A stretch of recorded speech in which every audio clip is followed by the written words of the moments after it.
Olá, olá, bem-vindos ao Pouco Profissional. Eu sou a Rita e todas as semanas vou trazer um convidado para desmistificarmos em conjunto a sua profissão. Aproveito para vos relembrar que nos podem seguir pelo YouTube e pelo Spotify, pôr gostos e todos os vossos comentários. É bastante importante. Antes de vos apresentar o convidado de hoje, vamos aqui a algumas perguntas rápidas.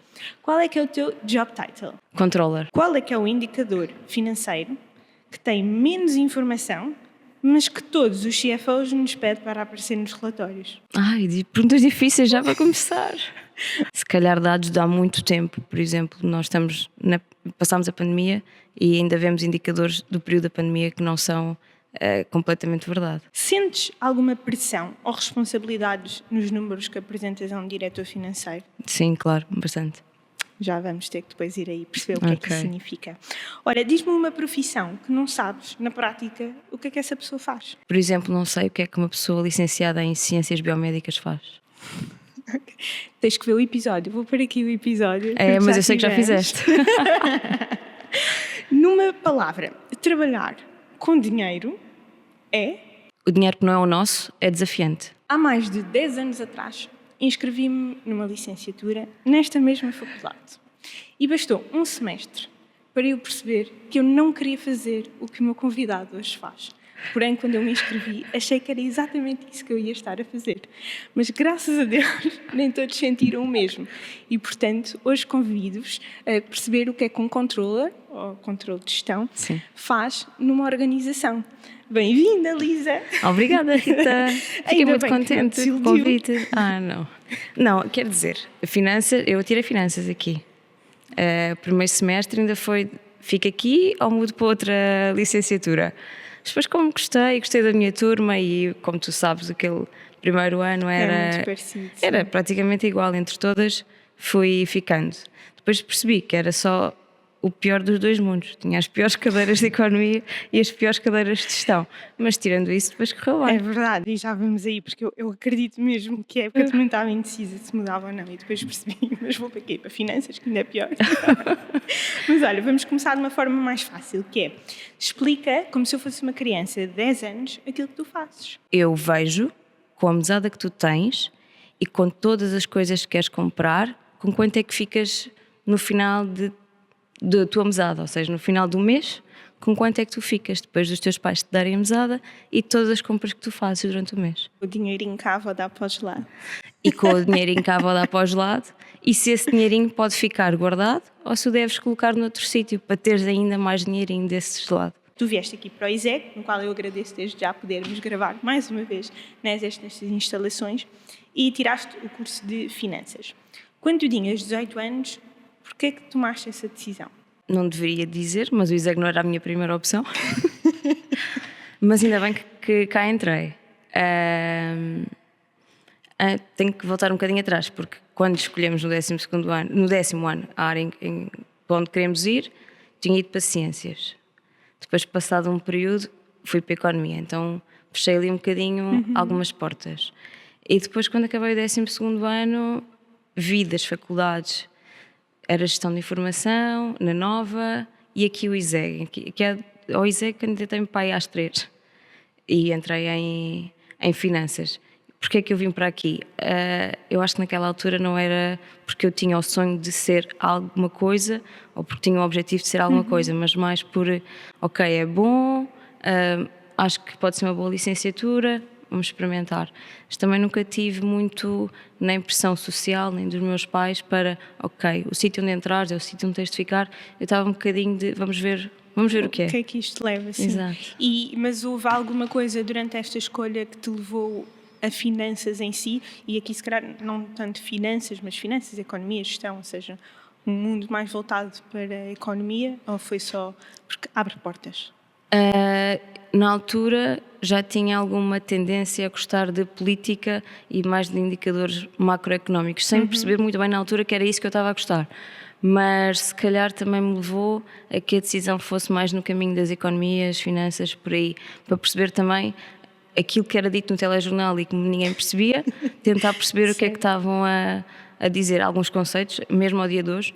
Sinto que há pessoas que não tendo formação, qualquer tipo de formação na área, há coisas que são chinês. E já percebes todos? Todos não. E queres ser uma das pessoas que vai falar à televisão? Explicar o que é que são esses conceitos? Não precisava de ir à televisão explicar, mas gostava de estar por trás, de os analisar ou de ver o que é que está a acontecer. Isso gostava. Giro. Agora não precisava, por exemplo, não precisava de ser o Ministro das Finanças, mas podia ser uma assessora. Sim, Então sim, o Ministro ia apresentar, mas eu sabia o que é que ele estava a falar. Certo. Se calhar um bocadinho mais do que ele. Olha, então, antes de perceber aquilo que tu fazes no dia-a-dia, dentro de uma empresa, e portanto tu trabalhas dentro de uma empresa, trabalhas dentro do departamento financeiro, correto? Eu neste momento já trabalhei dentro de departamentos financeiros, dentro de departamentos de contabilidade, só na parte de controle de gestão debaixo de uma alçada financeira, mas agora na Delta eu estou dentro de uma equipa comercial. E a equipa comercial tem uma equipa de gestão e controle de receitas. Eu estou dentro dessa equipa. Ok.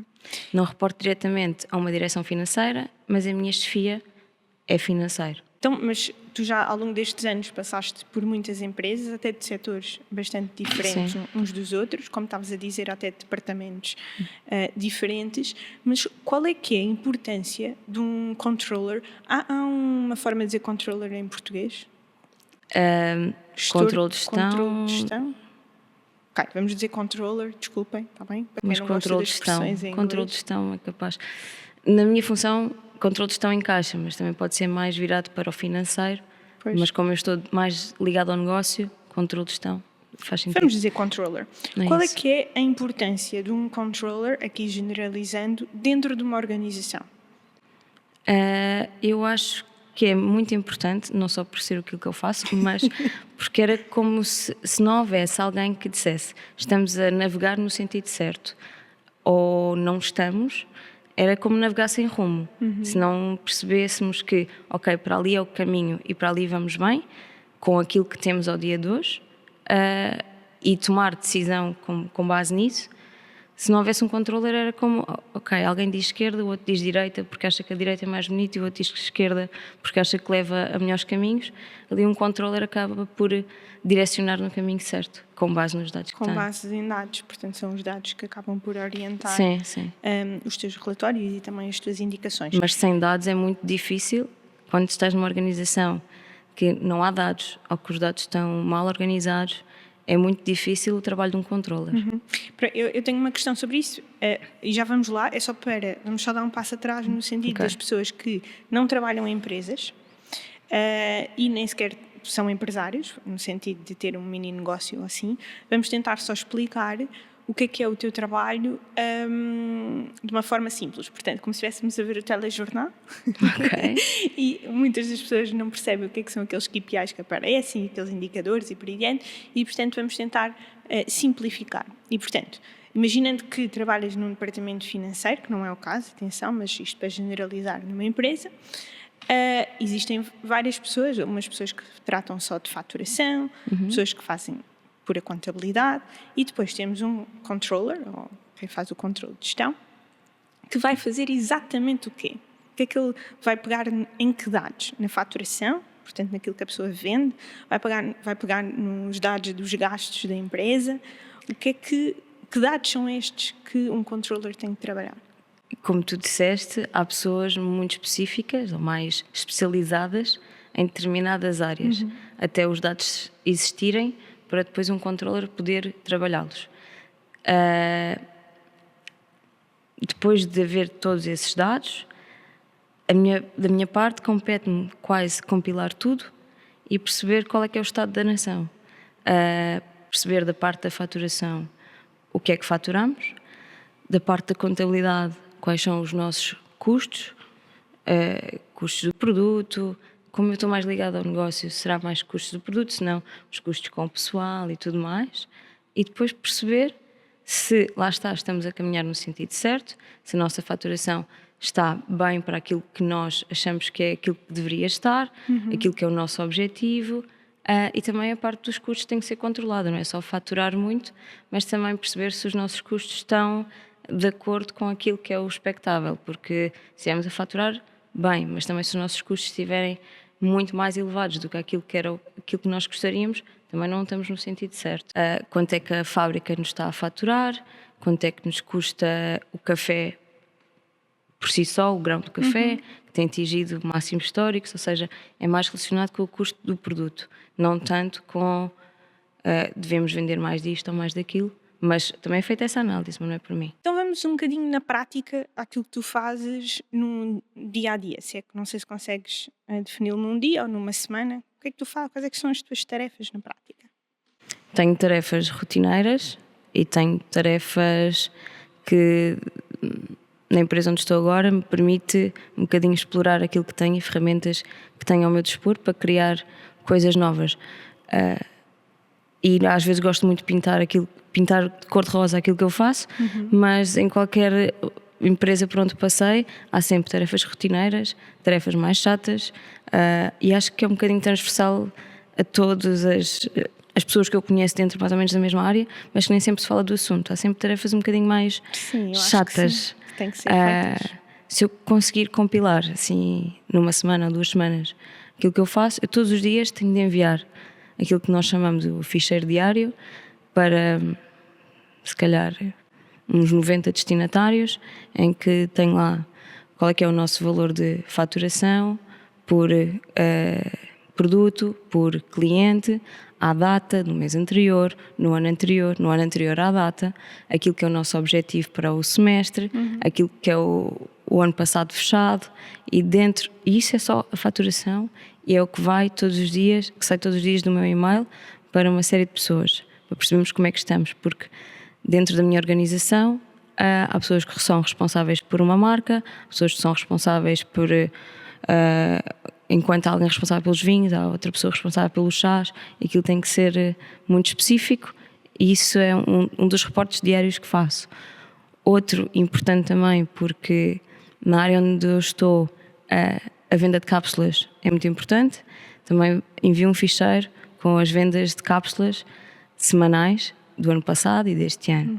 Depois, isto são tarefas rotineiras. Mensalmente tenho que fazer um fecho de mês. Esse fecho de mês tem que, para além da informação que está carregada já em sistema e que foi fabricada pelas tesourarias, pelas contabilidades, pelas fiscalidades, já está tudo em sistema, depois também tenho que acrescentar coisas manualmente, carregando eu em sistema, lá está, aquelas tarefas mais rotineiras e mais chatas, mas que também existem, Certo. para fazer um fecho de mês, deixar um Excel a correr durante se calhar uma manhã inteira, porque são muitos dados e é um ficheiro pesado. Depois também preciso de os meus clientes internos, eu tenho só clientes internos, são os Key Accounts. Preciso de ver com os Key Accounts e de os ajudar a definir quanto é que eles podem, por exemplo, um produto da Delta está em promo num retalhista. Essa promoção é em parte financiada pela Delta, outra parte é custo do retalhista. E eu tenho que dizer aos Key Accounts com quanto é que a Delta pode financiar essa campanha, com base em pressupostos que temos já anteriores. Essa também é uma das minhas tarefas. Depois é respostas a necessidades muito pontuais, do género, vamos subir preços, preciso de saber se ao subir estes preços posso não subir naqueles produtos que vendem mais, ou tenho mesmo de subir em todos, dada a margem que eu quero ter, seja uma margem em baseline, sem promoção, ou uma margem com promoção, seja tudo mais ligado ao negócio, aos preços e às margens. E a margens brutas, sem chegar ali aos custos do pessoal e etc. É mesmo margem do negócio. E é muito por aqui, sempre não há um dia que não tenha alguma coisa para fazer e também não há uma semana que não haja uma coisa nova para fazer. O que é bom porque me permite estimular o meu raciocínio e perceber como é que posso analisar as coisas. Muitas questões. Ai. Então, uma delas é, tu dizes que tens que enviar um relatório todos os dias. Esses relatórios são feitos em que tecnologia? Neste momento são feitos em Excel, Ok. que é muito fácil de atualizar. Ok. E porquê? pode ser uma questão de empresa, não é? Mas Porquê que é o Excel? porque é o Excel e não é, por exemplo, um Power BI. um Power BI da vida, ou vou dizer outras tecnologias para isto, não ser só Microsoft, Power BI, Tableau, Click. É um Excel porque, para já, é de fácil acesso a todos os utilizadores. Mas o Power BI, para este relatório em específico, ainda não está assim pensado. Mas, para outras coisas, como é o caso do fecho do mês, em que eu tenho que estar uma manhã inteira à espera que o Excel corra, o Power BI vai ser uma ferramenta que vai ser utilizada. Aliás, faz parte de um dos meus objetivos, passar aquele fecho do mês pesadíssimo de Excel para Power BI. Mas a questão do Power BI, quando não é enviado em PDF, é que nem todos os utilizadores têm licenças. Certo, sim. Essa é uma questão. E também depende de quem são os destinatários do Power BI. Não na empresa onde estou, mas antes cheguei a fazer relatórios em Power BI incríveis, botõezinhos e tal, gráficos mesh e coisa, consegue fazer tudo. Apresentei e a primeira resposta foi: não dá para passar para Excel. Sim, porque depois as pessoas também gostam de martelar os números, não é? Exato. E há pessoas que simplesmente gostam de receber o seu PDF. Aí sim, também. Mas atenção que outras tecnologias sem ser o Power BI podem transformar aquilo em PDF. Mas isto para perguntar, qual é que tu achas que é o papel da tecnologia? Já vamos para qual é que vai ser o papel no futuro, mas qual é que tu achas que é o papel atual da tecnologia no teu trabalho? Portanto, neste caso, muito Excel, não é? Obviamente, noutras organizações, Power BI no sentido de auxiliar nestes relatórios, porque acredito que, pronto, o Excel depois consegues ter mecanismos, espero eu, e coisas um bocadinho automáticas para apresentarem os resultados que tu precisas, para não estar todos os dias a martelar ali os números para os relatórios. Portanto, tecnologias de visualização de dados, mas, na verdade, e SAP, que pode não ser SAP, mas um ERP que vocês precisem, mas depois também acredito que no futuro, tu estás a dizer, é muito importante ter os dados consolidados e que, uma vez que tu vais apresentar os relatórios dos números, convém que a fonte de dados que tu tens seja a fonte da verdade, não é? E o que pode acontecer em muitas organizações é que cada departamento tem números diferentes, ou apresenta números diferentes ou defende números diferentes daqueles que tu vais apresentar. Então, um dos principais desafios das organizações é ter a certeza que, pelo menos, o departamento financeiro tem ali a fonte da verdade de quais é que são os números e conseguirem depois ir discutir e, obviamente, depois os vossos relatórios terem relevância, porque, na verdade, é a fonte da verdade, é a fonte onde vocês foram buscar aqueles dados. Tu sentes que no futuro, ou nas várias organizações que tu passaste, existe algum peso nesta transformação de dados no teu trabalho, ou ainda está tudo numa etapa muito primária? Eu sinto que na empresa onde estou, os dados SAP e tal e qual como eles estão em bruto vão continuar. A forma de visualização desses dados é que pode vir a mudar gradualmente, seja a nível de dashboards Power BI, seja transformar os Excels em Power BI, isso sim, e acho que faz todo o sentido. Agora, em termos de transformação digital, acho que, dado o histórico da empresa onde eu estou, não é algo que vai acontecer num futuro próximo, porque a Delta é uma empresa muito de pessoas, as pessoas são importantes, muito de tradição, e embora haja evolução, que seja uma empresa sustentável, que haja formação das pessoas e tudo mais, acho que há coisas que ainda são difíceis de alterar e de mudar, e que são temas um bocadinho também sensíveis por ser os dados, por ser a verdade, e não acredito que aconteça num futuro próximo, só a parte da visualização dos dados. Sim. E nas outras organizações que tiveste, sentes que é um bocadinho igual ou não?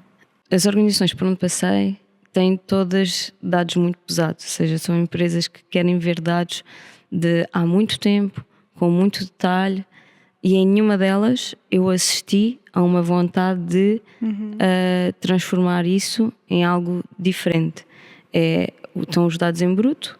Depois, o que se pode fazer é, com esses dados em bruto, tentar fazer coisas diferentes, indicadores diferentes, visualizações diferentes. Isto, e o meu objetivo depois é também vos trazer um data scientist no futuro e um data analyst, mas eu conheço a tecnologia, porque é a minha área, de muitas das empresas que tu já trabalhaste, mas também acho que é um reflexo do que está a acontecer nas empresas portuguesas, só agora é que estão a começar a transformar e olhar para a fonte de dados que têm, porque existem muitos indicadores e muitas coisas muito engraçadas que se pode fazer, o que leva aí o último ponto que tu estás a dizer, que é tentar olhar para os indicadores e em conjunto, por exemplo, com os comerciais, perceber até onde é que pode ir ou o que é que podem transformar e trabalhar em conjunto, tendo em conta os dados que têm. E, na verdade, quando uma empresa tem uma arquitetura de dados consolidada, depois acaba por fazer coisas muito engraçadas, no meu ponto de vista, porque pode ir buscar vários indicadores de negócio, Sim. com indicadores financeiros e poder, de uma forma muito mais fácil, Sim. conseguir, em conjunto contigo, por exemplo, perceber até onde é que pode ir, até de uma forma mais automática, em vez de estar ali a arranjar os dados, não é? E também ir brincando e em real time quase perceber que localizações é que pode fazer algum tipo de promoções e não pode, e por aí adiante, sem se calhar demorar uma semana inteira para tentar chegar a esses números. Dentro da minha equipa há uma pessoa responsável, ou melhor, está mais alocada à criação de dashboards e tudo mais. E tem feito um trabalho nesse sentido de eu estou dentro da equipa de distribuição moderna, uma equipa comercial, temos vendedores na rua, e mesmo do ponto de vista geográfico, perceber esta loja vende mais isto, esta loja vende mais aquilo, a sazonalidade, temos produtos que são sazonais, algarves no verão, etc. E é toda mas são coisas que saíram. Estes reportes saíram no final do ano passado e início deste ano. Recente, embora seja algo que já existe há bastante tempo, os destinatários finais destes reportes só estão a ser impactados há pouquíssimo tempo. Pelo menos é o que eu sinto no sítio onde eu estou. A equipa de distribuição moderna, que é onde eu estou, tem também lá dentro os key accounts, tem a gestão de categorias e depois temos os vendedores de rua, que é field. Mas os key accounts, gosto de trabalhar nesta equipa comercial porque eu tenho ligação direta com o negócio. E sim, as coisas têm de ser negociadas ao cêntimo. E nessas coisas, às vezes, acabo eu por ser um bocadinho chata com eles, de não, é só mais 1 cêntimo ou menos 1 cêntimo. Não, é que esse mais 1 cêntimo ou menos 1 cêntimo é um percentual que está a mudar na minha margem. E estamos todos a lutar por margem. As coisas eles têm que ter os dados, eu também tenho que ter os dados para os poder ajudar na tomada de decisão, mas parece pouco, mas depois num bolo grande tem impacto. Tem imenso impacto, sim. E olha, outra coisa que tu disseste aí na tua rotina semanal, creio que no fecho do mês foi, ok, tu vais receber a informação da contabilidade, Sim. mas depois disseste que martelavas os números, ou não é martelar, eu é que estou a usar essa palavra, que tinhas que injetar com dados. Eu tenho que carregar dados. É assim, os key accounts são os meus clientes internos, mas também são quem me dá informação para o fecho do mês. Os key accounts fazem uma coisa que é veem quanto tempo e em que produtos estiveram em promoção em determinado cliente e preveem que aquelas campanhas que fizeram tiveram um custo de X. E eu tenho que carregar em sistema esse custo de X para ficar visível naquilo que é o fecho do mês. Essa parte sou eu que a carrego e a informação que me é dada. Mas quando digo carrego, eu tenho que passar a informação por 3 Excels, uma tabela dinâmica, criar mais Excels e carregá-los em sistema. Ou seja, não é martelar de nada, mas é esta parte de trabalho que é importante, mas que te rouba um dia de trabalho, para depois ter o fecho do mês. Não é uma questão de martelar, mas é uma questão de trabalho mais chato, vamos chamar assim, de informação que não está logo disponível nos dados em bruto que vem da contabilidade, tesourarias, etc., mas que são os key accounts que me passam. Mas essa informação tem que lá estar. E dentro da área financeira, qual é que é a área que tu achas que martela mais os números? E porquê é que existe esta... não posso dizer noção, porque aí estou a dizer que é um facto, não é? Mas porque é que existe esta percepção de pessoas que não são da área financeira, que é o meu caso, que a área financeira martela números? A área financeira não martela os números. Eu acho, quero acreditar que só os aloca no período que fazem mais sentido. Por exemplo, não faz muito sentido ter este custo este mês. Vamos empurrá-lo com a barriga 3 meses. Sim. Ou vamos dividi-lo em 3 meses para a frente. porque estamos a prever que os próximos meses possam fazer frente a este custo que vamos ter aqui. Da minha parte, é mais nesse sentido que o martelanço, é mais nesse sentido de não faz sentido aqui, vamos espalhar isto de forma a que se veja um bocadinho menos. É mais por aí. Sim.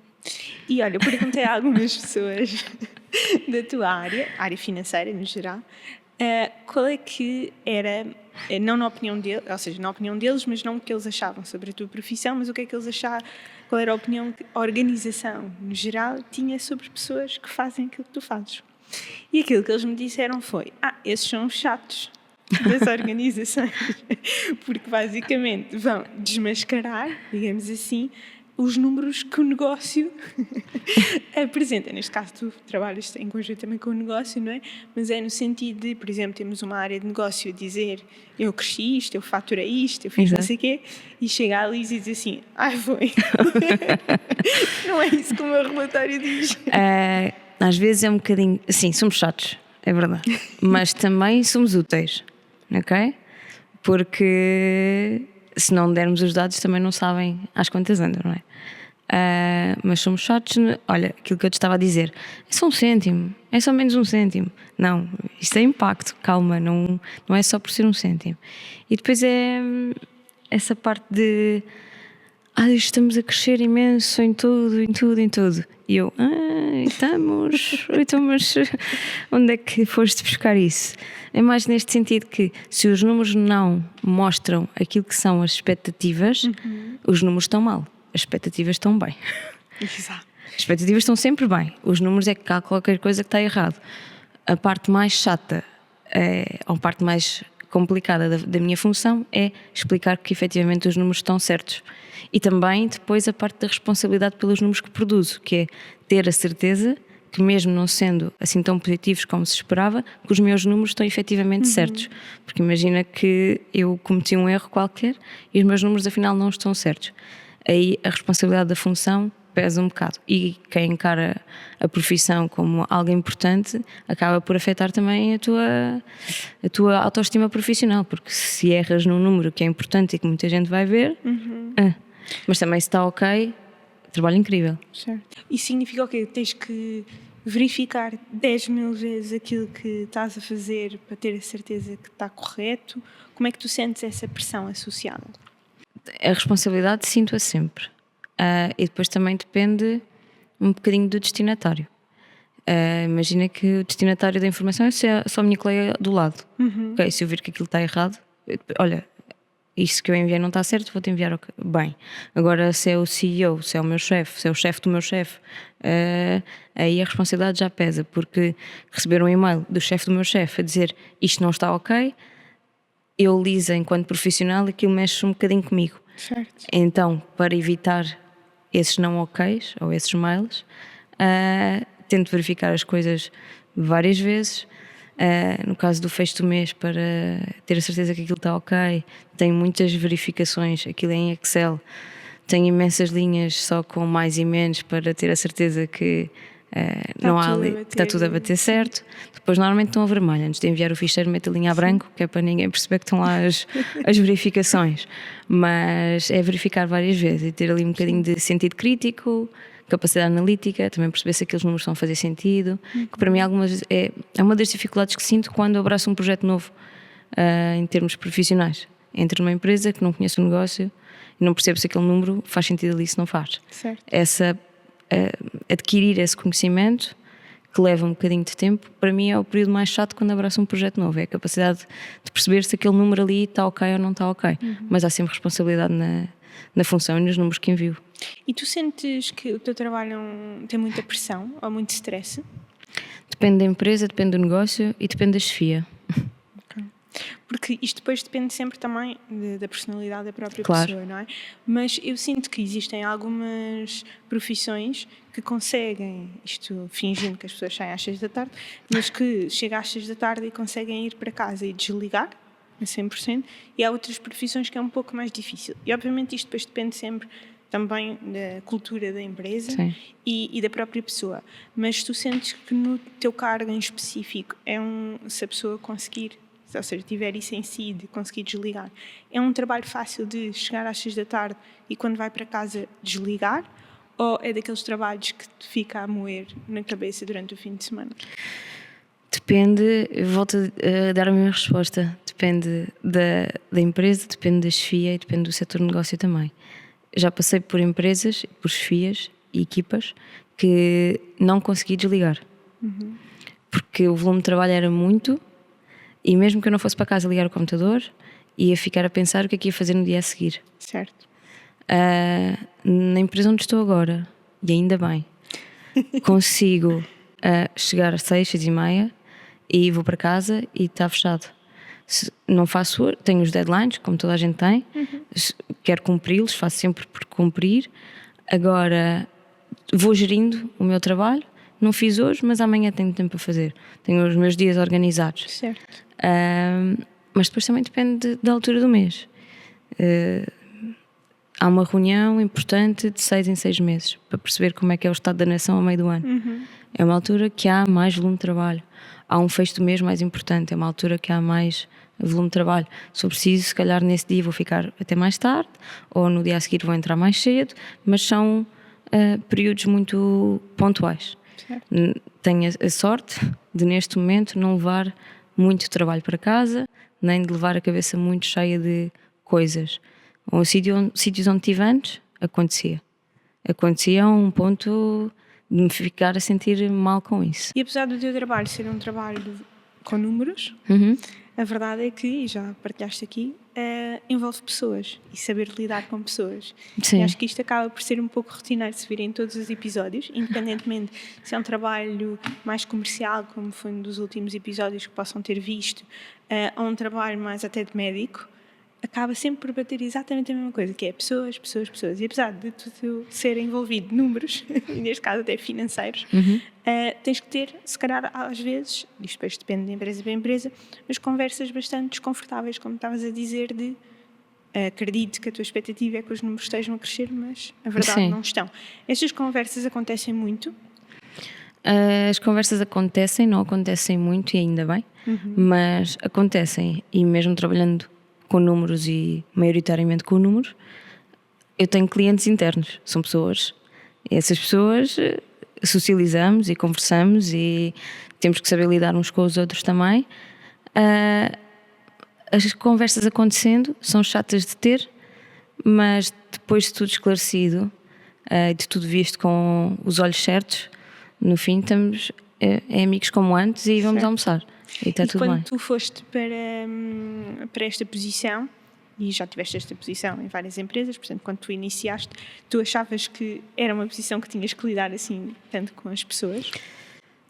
Eu nunca tive muito problema em lidar com pessoas. Nunca foi uma questão que surgisse na minha cabeça do género, eu não quero ir para esta área porque tenho que lidar com pessoas. Ou seja, nunca foi foi sempre um não assunto. Mas nunca pensei que fosse necessário relacionar-me tanto e ter conversas mais chatas. Números, é produzir números, mas também depende sempre da área em que estamos a trabalhar. Eu trabalhei em reporte e consolidação de contas, percebi que consolidação de contas era aquilo que eu nunca queria fazer nunca mais na minha vida. E reporte. E quando se trata só de reporte, é reporte puro e duro. Produz a informação e reportas. Não há ali grande espaço para discussão. Agora, estando mais dentro do negócio, controle de gestão, etc., já existe mais relação interpessoal, discutir as coisas. Na Delta nós fazemos reuniões praticamente mensais, ou mês sim, mês não, para apresentar o fecho do mês, para lhes dizer, olha, estamos bem, estamos mal, ou estamos a 10% do objetivo e só falta 5% do tempo, como é que vamos fazer isto? São questões que surgem e são relações que têm que se ter e conversas que têm que se ter. Não achava que seria tanto, mas... Foi uma bela surpresa. Foi.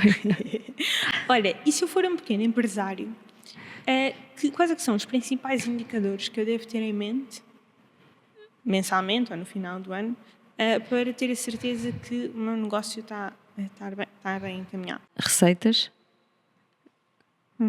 custo que tenho para negociar, ou seja, os custos que eu tenho com os meus clientes, os descontos que eu lhes dou, como é que isso impacta a minha margem, os custos do produto que eu vendo, como é que isso também impacta a minha margem e a rentabilidade do negócio. É claro que se calhar se for um negócio a começar do zero, os primeiros anos não vamos ter rentabilidade, mas que é normal, aceitável e quem está na área sabe que é assim que funciona. Mas também perceber com os dados que tenho, com os dados de mercado que existem, como é que vou estar a funcionar daqui a 5, 10 anos e perceber se a rentabilidade do ano zero, que é negativa, como é que está daqui a 5, 10 anos. Não é, na minha opinião, não devemos olhar só para hoje, nem para como estamos daqui a 2 ou 3 meses, mas se calhar como estamos ou como prevemos estar daqui a 5 anos. É claro que existem coisas que não estão sob o nosso controle. Uma pandemia... Certo, que muda tudo. Exatamente. Mas há dados que permitem prever determinados comportamentos do consumidor, da sociedade e tudo mais. Como é que tu aprendeste isto tudo? A minha primeira experiência profissional permitiu-me, sendo uma empresa muito pequenina, permitiu-me tocar ali em diferentes áreas. Tanto apoiar a controller, como ver a tesouraria e a contabilidade. Contabilidade não quero. E depois fui aprendendo, mas também fui sempre muito autodidata. Eu saí da faculdade sem saber Excel. Ou aquilo que sabia era pouco. E hoje é o teu principal instrumento E de hoje é o meu trabalho. principal instrumento de trabalho. São coisas que se vai aprendendo com a prática e se também tiveres vontade de aprender, porque na minha primeira experiência eu via a controller a trabalhar. Eu até dizia que ela trabalhava com os cotovelos, tão depressa que ela trabalhava no teclado. Parecia que ela estava a trabalhar com os cotovelos. E pensei, ok, se ela faz, eu um dia também vou fazer. E foi sempre muito nesse sentido de trabalhar as minhas competências e depois também, como é a ferramenta principal de trabalho, vai-se aprendendo. A outra parte de conceitos, acho que é mesmo com a experiência profissional que tu vais adquirindo e também quando tens chefias que estejam abertas a ensinar o que sabem e que tu estejas aberta a aprender o que eles têm para ensinar também. E qual é que foi o momento mais tenso Mais tenso. que tiveste no teu trabalho? Eu estava de férias e surgiu um problema nos números que eu produzi. Eu não sabia que tinha surgido, só soube quando voltei. E o problema que havia Então, nos números que eu produzi... não foi um problema tão grave para não te ligar. Por acaso isso é muito respeitado na empresa onde estou. Quando voltei, soube desse problema e era um erro nos números que eu produzi, tinha um impacto naquilo que poderiam ser os prémios anuais da equipa. Aí foi um momento tenso. Não lixes os comerciais. Toda a equipa, incluindo vendedores de field, que era a distribuição moderna como um todo. Estamos a falar de prémios para ir para 70 pessoas. Depois correu tudo bem, mas foi um momento tenso. Porque não atingi os números que eu tinha produzido anteriormente, tínhamos atingido o objetivo e está tudo ok. Aquilo que faltava nos meus números fazia com que o valor descesse e não alcançássemos o objetivo. Então poderia ter impacto depois no prémio. Aí foi muito tenso. Já foi depois do teu período experimental? Já foi depois do período experimental. E acho que o meu chefe também não se lembrava que tinha escondido o casaco. Muito bom. Olha, quais é que são as principais competências técnicas e de soft skills que tu achas que é necessário fazer para o teu trabalho? Acho que te deves conseguir, para já, conseguir motivar a ti própria. Porque se te focares só nas tarefas rotineiras e chatas, pode ser uma função que achas que não sai dali e que não acrescenta nada. Se te motivares e tiveres espírito de vou procurar mais coisas para fazer, vou criar coisas novas, acho que pode ser uma tarefa que mentalmente é estimulante porque te obriga sempre a criar coisas novas. Por isso tens de saber também motivar a ti própria. Depois tens de ter resiliência, tens que saber o peso da tua responsabilidade e o que isso representa depois para os outros também. Em termos de capacidade analítica, ferramentas como Excel, Power BI, etc. Não ter medo. Atenção ao detalhe. Sim. Atenção ao detalhe. Não ter medo de olhar para uma folha cheia de dados e saber trabalhar esses dados para chegar a alguma conclusão, porque às vezes folhas de Excel com milhões de dados pode assustar. E é muito por aí. E também capacidade de relacionar com as outras pessoas, porque mesmo não sabendo no início que era uma função que relacionava com pessoas, acho que é preciso saber relacionar-se com pessoas. E achas que no futuro vai-se caminhar para teres que, por exemplo, aprender SQL ou aprender alguma linguagem? Eu não me importava, não é algo que eu feche portas, não me importava de todo, mas não sinto que seja um controller que vai, pelo menos na organização onde me insiro, não acredito que seja um controller que vai fazer isso. Pode ser o meu colega que está mais destinado a trabalhar os dados, ele sim, faz sentido. Agora, um controller, não acredito que seja eu que vá aprender SQL. Então, Mas acho que faz sentido eu saber e estar à vontade com dados e trabalhar os dados. Isso certo. sem qualquer tipo de dúvida. Portanto, se tivesses que recomendar, se calhar, fazer algum curso extra, seja um master do Excel. Sim, saber trabalhar dados ele faz todo o sentido. Ainda para mais com a evolução rápida que estamos a assistir, saber, acho que essas linguagens, acho que é importante. Certo. O que é que te deixa mais feliz no teu trabalho? Quando o meu trabalho é reconhecido e quando a informação que eu produzo é efetivamente utilizada para a tomada de decisão e quando há reconhecimento dessa informação que foi produzida.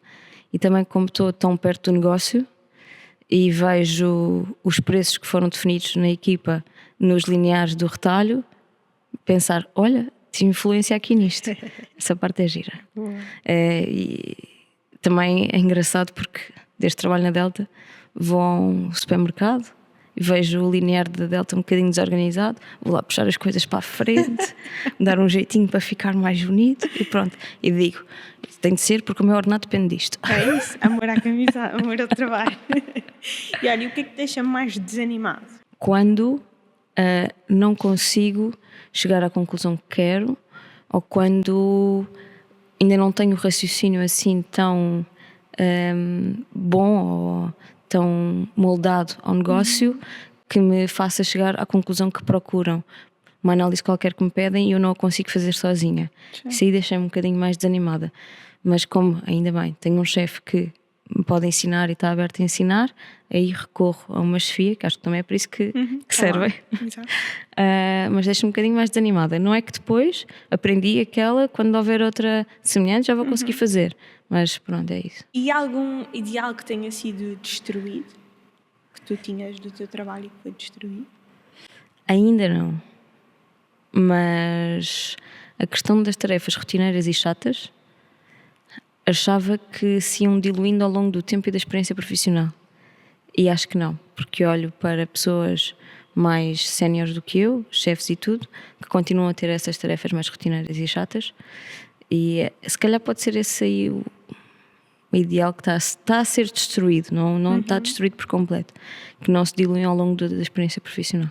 Acho que sim, vai sempre existir. Também acho Nem que sim. que alterem ao longo do tempo, mas acho que existe sempre. E por mais tecnologia que se vá utilizar, vais criar novas. Vai sempre havendo novas e vai ter que haver sempre alguém a alimentar alguma coisa, a explicar alguma coisa, mas será isso a parte das tarefas mais rotineiras e chatas? Diz-me um conselho profissional. Amanhã vai ser o primeiro dia de um controller numa organização. Conselho profissional para essa pessoa? Ir com muita vontade de aprender, porque sendo uma tarefa de uma função de números e com muito trabalho ainda humano, há muita probabilidade de poder haver erros. Por isso, para além de aprender, saber lidar com o erro e aprender com o erro também. Porque se errarmos, eu por exemplo não lido bem com os erros, mas tenho vindo a fazer um trabalho para lidar melhor e aprender com eles. Ok, aceitar que erramos, mas aceitar que sabemos aprender com esses erros também. Por isso, muita vontade de aprender, saber lidar com os erros e estar aberto a conhecer o negócio, a adquirir a capacidade de analítica, de atenção ao detalhe, tudo isso. Sim, pelo que eu estou a perceber do que tu partilhas, acho que até um trabalho que, apesar de ser muito analítico e de números, é realmente necessário e importante conhecer o negócio. Eu acho que é isso que vai diferenciar depois de qualquer outro controller, é que tu estás por dentro do negócio, então consegues ajudar o resto do negócio depois a crescer, que é esse o objetivo sempre. Sempre, claro. Okay. E um conselho profissional, generalista? A capacidade de desligar e de fazer o on e o off, que eu ainda não a tenho a 100%. Acho que é importante para a nossa sanidade mental, porque senti isso colocado em causa noutras experiências que tive antes. Aprender sempre, eu acho que há muito esse... eu vou sempre muito com esse espírito de aprender tudo aquilo que me pode dar, porque por todos os sítios onde passo, tento tirar o bom e o mau, como ser e como não ser. Exatamente. Eu, um e-mail de despedida de uma das empresas, disse: aprendi imenso aqui, como ser e como não ser. Eu acho que o espírito de aprender e de achares que não sabes tudo, quando entras para um sítio e achares que dominas tudo de uma ponta à outra e ainda é o teu primeiro dia, pode não ser fácil. Concordo a 100%, principalmente a parte de ligar e desligar. Por mais que nós gostemos do nosso trabalho, é só um trabalho. É isso. Okay? Essa preocupação é para os donos da empresa. Gostamos, brilho profissional, mas é só um trabalho. É isso. E qual é que é o teu maior sonho profissional? Lá está. Se eu continuar na área onde estou, gostava de ter um cargo mais acima daquilo que eu tenho, se calhar um CFO da vida, mas dentro de uma empresa. Se fosse do ponto de vista mais da sociedade, o Ministro das Finanças, uma assessora do Ministro das Finanças, qualquer coisa aí nesse sentido, encaixava em mim, porque eu sempre gostei muito da política. Eu entrei no mestrado aqui no ISEC, que era Economia e Políticas Públicas, com especialização em Administração e Finanças Públicas. Depois não fui, mas candidatei-me e entrei. Mas gostava de trabalhar nessa área. Se me sair o Euromilhões amanhã, vou comprar imensas casas, vou fazer obras em todas elas e colocá-las a render. É isso, o meu sonho profissional é esse.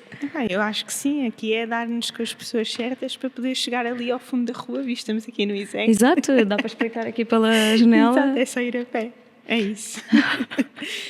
Mas Rita, porquê é que estás a dizer que tens que subscrever e pôr gosto e comentários? Porque não fui eu que inventei o algoritmo. É isto que o YouTube diz que eu preciso de fazer. Portanto, por favor, se viste até agora, subscreve, gosta e partilha o comentário. E até para a semana. Obrigada a todos. Obrigada. Tchau. Tchau.